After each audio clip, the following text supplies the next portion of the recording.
Hi, this is Scott Garibay, and today we are going to talk about Dungeons & Dragons 5th Edition, and we're going to talk about rescuing the higher level spells of the game that almost never get used in Dungeons & Dragons 5th Edition with the Spellstone system. Alright, so I'm really fascinated by this new Spellstone system. It came out of Viking Death Squad. If you pick up Runehammer Games Viking Death Squad, absolutely phenomenal indie tabletop role-playing game. Brilliant ideas that every dungeon master can sweep into Dungeons & Dragons 5th Edition. You may elect to run it, run the game on its own. Of course, as long as you're running it at a rate lower than your Dungeons & Dragons 5th Edition campaign, you should be fine. But it's brilliant, and it has this Spellstone system in it that just is so phenomenally good that I am bringing it into my Dungeons & Dragons 5th Edition campaign now, and I just want to give you some of the good ideas that have allowed it to move forward, because bringing Spellstones into Dungeons & Dragons is a little bit tricky. The reason you should consider doing it is right now, like we have information from Wizards of the Coast that is just shockingly horrible. Like, one of them is 75% of all games don't finish, right? Which means that there are just literally low millions of players who get stuck playing a wizard at 4th level. They can cast 2nd level spells, right? And they want to get to that level where they're casting 9th level spells, and the vast majority of players never see 9th level spells. They never see probably even 6th or 7th level spells, and if they do, it's very limited, right? Whereas if you go to the Spellstone system, it allows spells, which are the vast majority, it's literally like a quarter to half of the player handbook is just spells. There's a huge amount of pages that are given to this to spells, and so there's this very strong reason to make spells meaningful in your game and make it so that spells matter for more people than just casters, right? Spells should matter for everyone, and the Spellstone system, first, it shifts and makes it so that 25% of the player handbook is useful to every class, right? But Spellstones also allow casters to be special and to be able to make Spellstones really matter and really, pull a lot of juice. So let's get into this.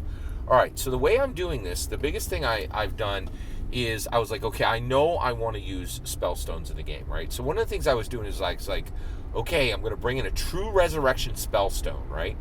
And if the fighter in the game uses the true resurrection Spellstone, they have no casting, and the Spellstone will break the moment they use it. Okay? But if the wizard uses it, they're going to get to roll. And they're going to roll a 1d12, and if that 1d12 comes up a 1, the Spellstone breaks. But if it doesn't, they have that true resurrection ready to go, right? But the dungeon master doesn't need to be upset. Now, we're in a 4th level game, but there's a true resurrection on the table for the player characters, but that thing can break at any time, right? And if the fighter uses it, and anybody in the team can use this true resurrection Spellstone, right? Anybody can use the resurrection Spellstone, and if they do, right? I think I was thinking of true polymorph. Sorry. Anybody can use the resurrection Spellstone. If the fighter uses it, it breaks. It's done. They never get another one. If the wizard uses the same Spellstone, right, he has a 1 in 12 chance of breaking the Spellstone, and an 11 in 12 chance of preserving it, right? Even though he's 4th level, right? Like, so that's the what makes these Spellstones so awesome is it's a way to bring in very high level spells into your game, and they're usable at much lower levels, but they always have this threat of going away, and they can bounce out of the game quickly, and then you as the dungeon master have 100% control of putting in 6th, 7th, 8th, 9th level spells into the game, which adds a lot of pop and a lot of juice and a lot of excitement, and literally unlocks this, the player's handbook for everyone at the table, right? And really transforming your game into a fun fest rather than a suck fest, where there's literally dozens of pages that are like, you could just mark them out with with a black marker, and it wouldn't matter because most players never see these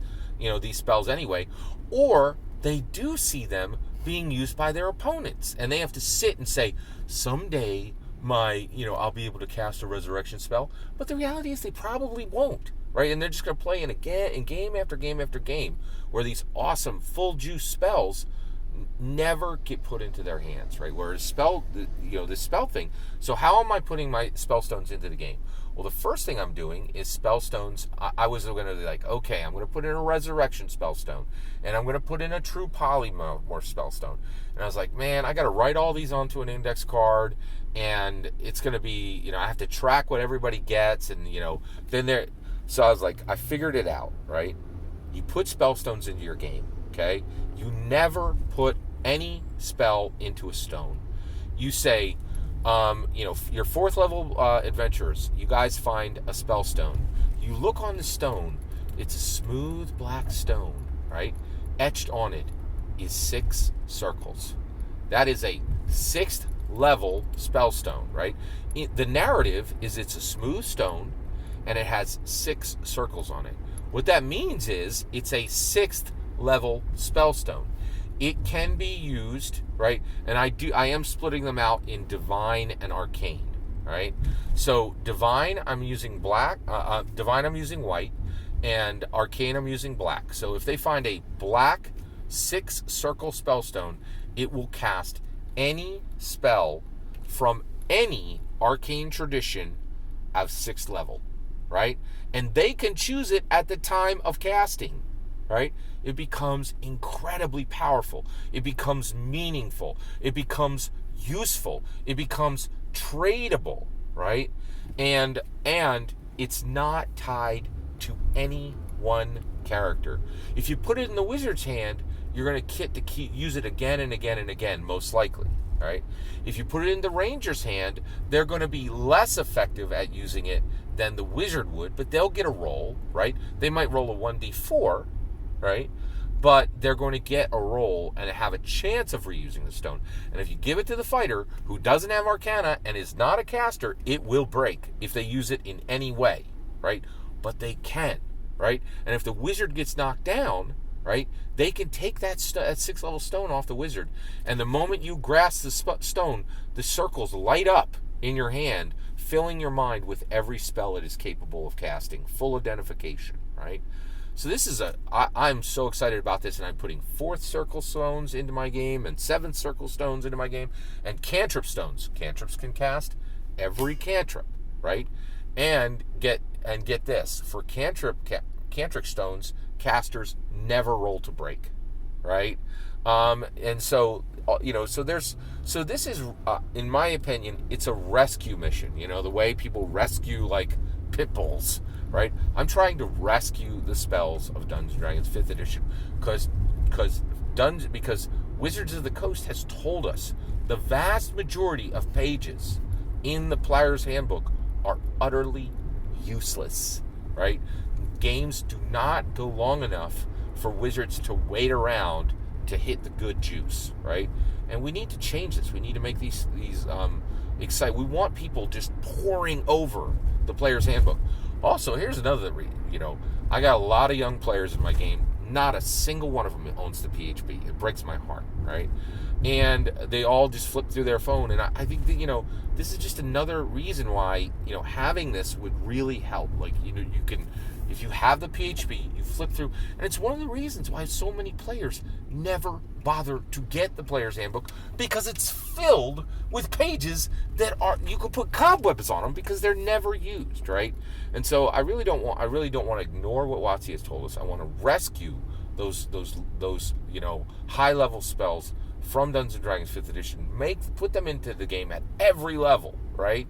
And make the game pop, make it exciting, make it, it's just a better system. There's just no two ways about it, especially when Wizards of the Coast has told us there's a problem. And then Wizards of the Coast did nothing to solve the problem, right? They're like, we have the data, the problem's horrible, we've done nothing to fix it. Well, we can do something, right?